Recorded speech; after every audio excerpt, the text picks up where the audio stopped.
గుసగుసలాడే నా హృదయము ఊగిసలాడే. నాకు కావాల్సింది కోటీశ్వరుల అమ్మాయి కాదు, వినయం, విధేయత, సంస్కారం ఉన్న గుణవంతురాలు కావాలి. నా ముందుంటే నిన్నలా చూస్తుంటే. నేను సుధను పెంచి పెద్ద చేస్తే శేఖర్ నన్ను ఇంత పెద్దను చేశాడు. ఆ పాట నీ నోట పలకాల చిలక. సరే, ఇప్పుడు 8 గంటలైంది. ఈ రేయి తీయనిది, ఈ చిరుగాలి మనసైనది, ఈ హాయి మాయనిది, ఇంతకు మించి ఏమున్నది.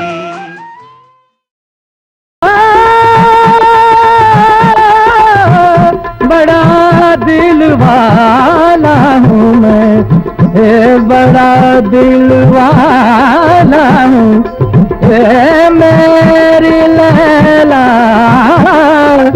बड़ा दिल वाला हूँ, बड़ा दिल वाला हूँ मैं, बड़ा दिल वाला हूँ मैं, बड़ा दिल वाला हूँ मैं, वाला हूँ मैं, दिल वाला दिल वाला दिल वाला.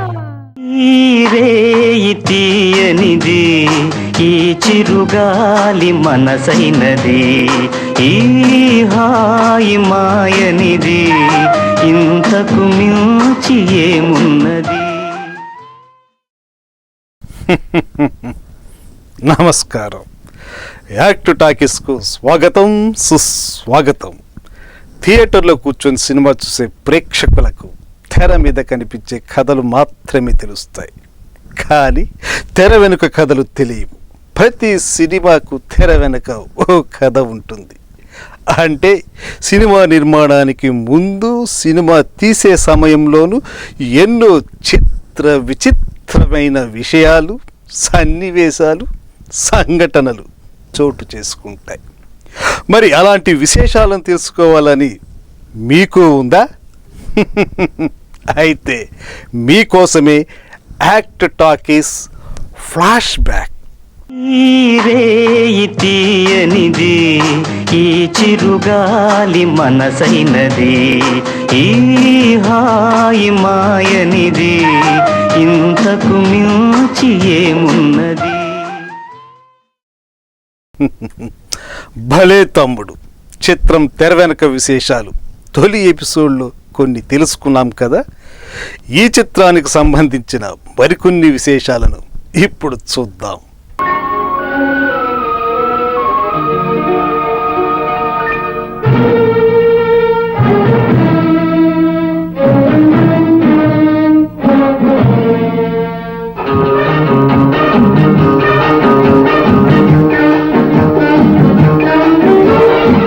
భలే తమ్ముడికి మూలమైన హిందీ సినిమా చైనా టౌన్లో యమ్మ యమ్మ తూపర్ వానా మైషమ్మ అంటూ నాయకుని మీద ఒక పాట ఉంది. ఆ పాటలో రఫీ చేసిన స్వర విన్యాసాలు అద్భుతంగా ఉంటాయి.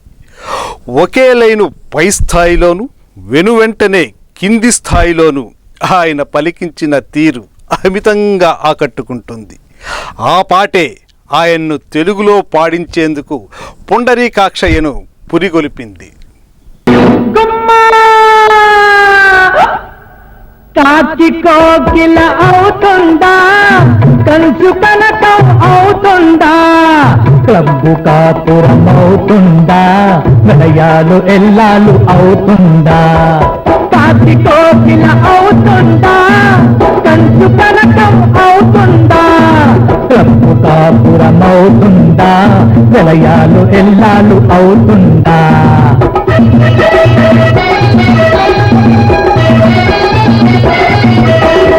డబ్బల దాకా జాకెట్టు, ఆ సిగ్గు ఎగ్గు తీసి కట్టు, బారెడు చుట్టూ జారదాయే, అయ్యో పువ్వు కింద చీర కట్టు మోజులాయే, బారెడు చుట్టూ జారదాయే, అయ్యో పువ్వు కింద చీర కట్టు మోజులాయే. రఫీకి తెలుగులో పాడే అవకాశం ఉందో లేదోనన్న విషయం కనుక్కోమని పుండరీకాక్షయ్య ఒకరిద్దరికి చెబితే వాళ్ళు అబ్బే ఆయన తెలుగులో పాడరు అని చెప్పారు. దాంతో ఆయన నిరాశపడిపోయారు.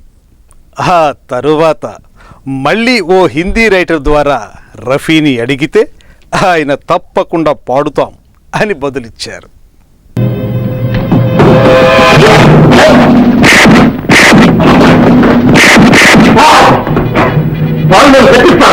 ఎన్ని గుండెలు నీకు? నువ్వు పోలీసులో చేరిపోయాను వార్త చూడగానే ప్రపంచం తలకిందులేదు సార్. వాళ్ళు పోలీసులతో కలుస్తారా?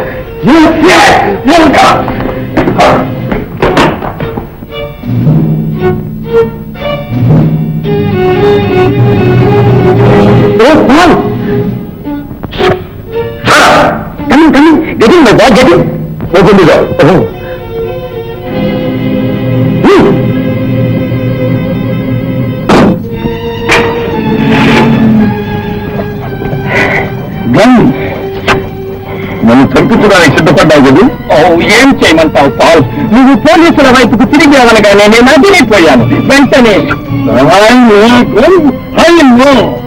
ఈ వార్త వెనకాల పోలీస్ ట్రాప్ లో పడిపోయి నన్ను పంపించడానికి వీళ్ళని పంపిస్తాదని నాకు తెలుసు.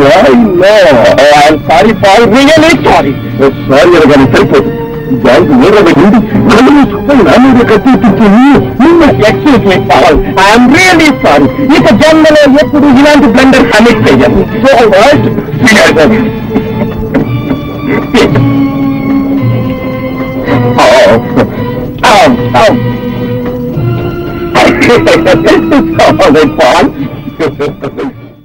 అలా పుండరీకాక్షయ్య, సంగీత దర్శకుడు టీవీ రాజు బొంబాయి వెళ్ళారు. ఉదయం 10 గంటలకి ఆయన ఇంటికెళ్ళారు. రఫీ వీరిద్దరినీ పైకి తీసుకెళ్లారు. పెద్ద హాలు, అన్ని షీళ్లు, మధ్యలో పెద్ద పరుపు. హార్మోని పెట్టె దగ్గర కూర్చున్నాడాయన. 3 పల్లవులు ఇస్తే ఉదయం 11 గంటల నుంచి 1 గంట వరకు ప్రాక్టీస్ చేశారు. అప్పుడే వారికి రఫీతో పాడించవచ్చన్న నమ్మకం నిర్మాతకు కుదిరింది. ఇన్స్పెక్టర్ గారికి పెట్టి మాది గాడిలో పెట్టి వచ్చినా మేము పట్టుకోవచ్చుంటా. అరే నాకు ఇచ్చిపోరా. అరే లోపల బంగారపు కడ్డీ ఉందో ఎండి ముద్ద ఉందో పోతే గొప్ప మునిగిపోదు, నేనే ఇచ్చిపోతాను.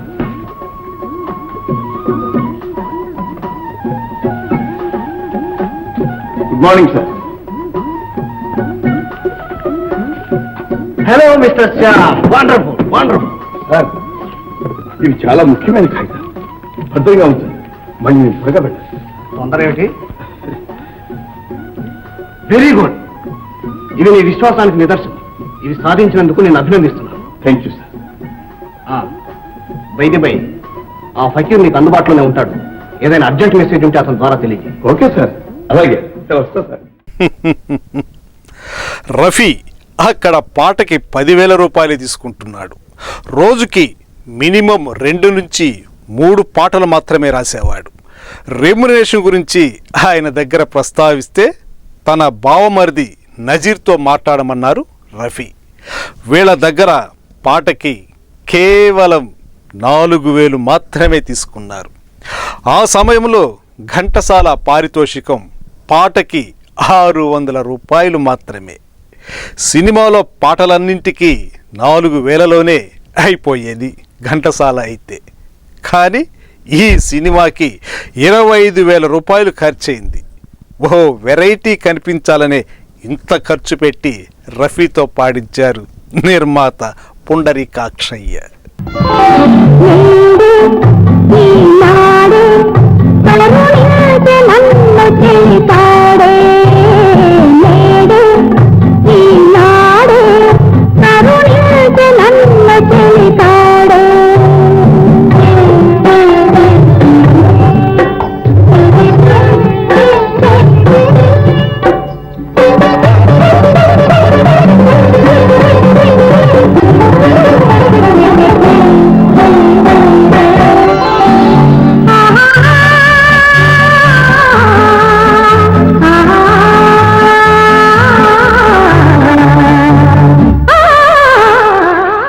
ఐదు రోజుల్లో పాటల రికార్డింగ్ పూర్తయింది. 5వ రోజు ఖవ్వాలి పాట పాడాలి. 10 నిమిషాల ఆ ఖవ్వాలి సాంగ్ని సింగిల్ టేక్లో పాడేశారు మహమ్మద్ రఫీ. ఆయనకు ఖవ్వాలి పాడటం వెన్నతో పెట్టిన విద్య. పాట పాడిన తర్వాత పుండరీకాక్షి దగ్గరికి వచ్చి ఇంకో టేక్ చేద్దామా అన్నారు మహమ్మద్ రఫీ. అలా రెండో టేక్ చేశారు. రెండింటిలో ఏది బాగుందని రఫీని అడిగితే ఆయన మొదటిదే ఉంచమని చెప్పారు. అలా మొదటిసారి పాడిందే ఓకే చేశారు మహమ్మద్ రఫీ. గలకు కలే జగదరదులే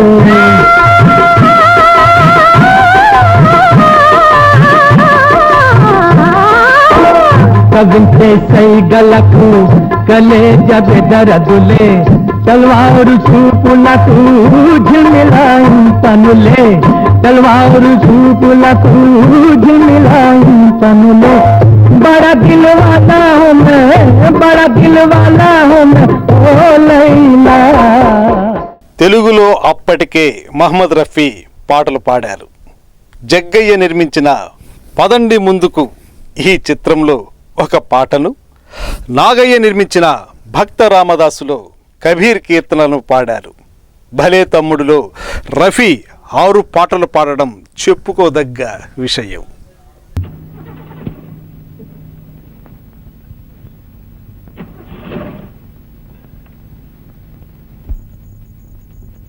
ఏమిటిది?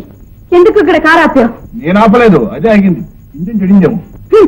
నాన్సెన్స్. కావాలని ఇంత దూరం తీసుకొచ్చి కారు చెడిపోయిందని సాకు చెప్తావా? నీ అంతకు నువ్వు వచ్చి నేనే మోసం చేయాలనుకుంటే ఇంత దూరం రావాలా? నిన్ను కారెక్కించి తీసుకురావాలా? ఆడబుద్ధి పోరిచ్చావు కదా.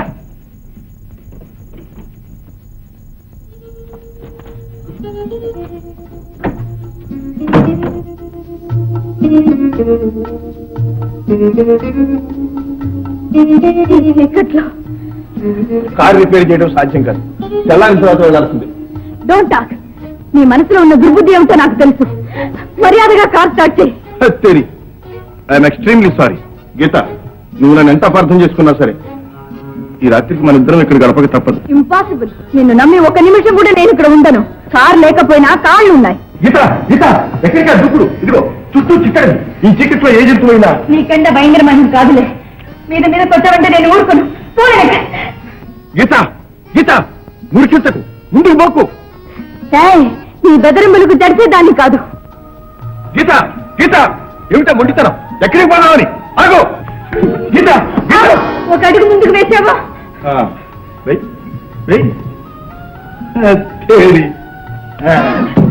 నువ్వు రాయి వేసినా పిస్తోలు పేల్చినా నిన్ను వదిలేదు.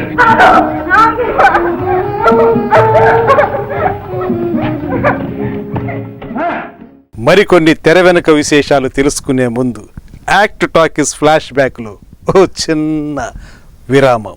ఈ రేయి తీయనిది, ఈ చిరుగాలి మనసైనది, ఈ హాయి మాయనిది, ఇంతకు మించి ఏమున్నది?